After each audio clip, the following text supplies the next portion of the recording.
This is the Spanish Football Podcast YouTube channel. I'm Phil Kitromilides here again with Sid Lowe. Hello. In sunny Madrid. Yeah, it's a bit bright actually, isn't it? Don't complain. No, I'm It's nice and bright. We're here for another scouting report. Today we're going to look at Giovani Lo Celso, who is a fabulous player and who is being strongly linked with a move away from Real Betis, who have only just bought him and have done what looks like being a seriously good bit of business. Yeah, and obviously the bit of business is based on two premises.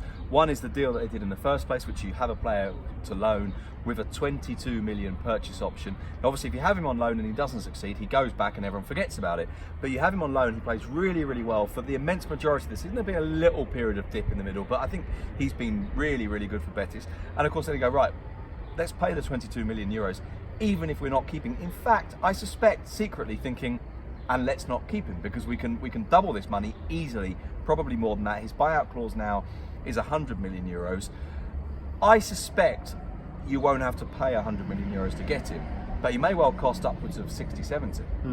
And it wouldn't necessarily. I mean, the problem is, in a way, we become very frivolous about money, and we kind of go, oh well, an English club can pay that, and it sort of feels like it can pay whatever the hell they want.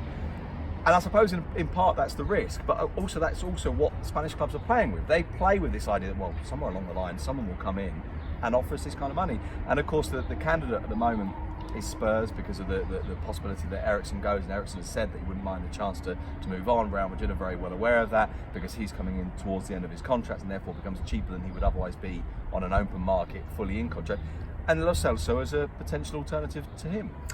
He could have been in the La Liga team of the season, Giovani Lo Celso. He was close. For 3/4 of the season, he was probably in there. Well, I tell you what, when I did mine at the end of the season, there were only two positions where I was debating about that one player, and he was one of the two. He very nearly got in my final midfield. Yes, he's had a fantastic season for Real Betis, in a Real Betis side that played a certain way. Yes, that very much suited him style-wise. But it's curious as well, though, because he played in that team in a number of slightly different positions. So we saw him towards the end playing almost as a false number 9. We've even seen him as the deepest of the midfielders, because Betis are a team that want the ball and keep possession, and therefore, in a way, if that deep midfielder is of that style, perhaps it matters rather less. We've seen him play as interior, we've seen him play as pivot, we've seen him play as false number 9.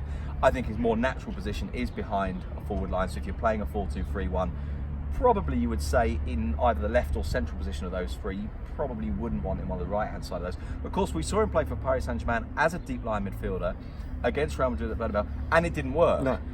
In fairness, it didn't work because he's up against Real Madrid for a start, and secondly because this was a kind of an improvised solution at a moment in which they hadn't really had the time to work on it. But he uses the ball well. He finishes well. He finishes better actually than anyone else in the Betis team. He brings others into play really, really well. He's neat. He's tidy. I think he's a very, very nice footballer indeed.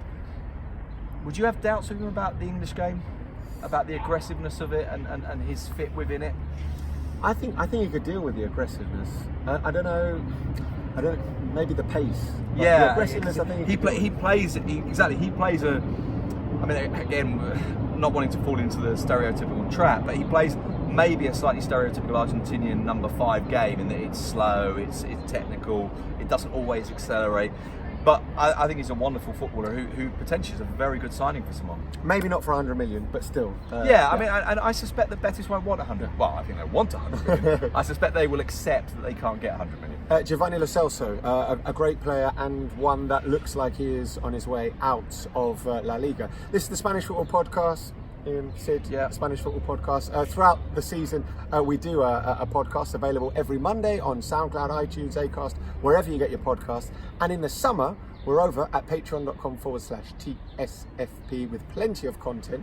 And also subscribe to this YouTube channel.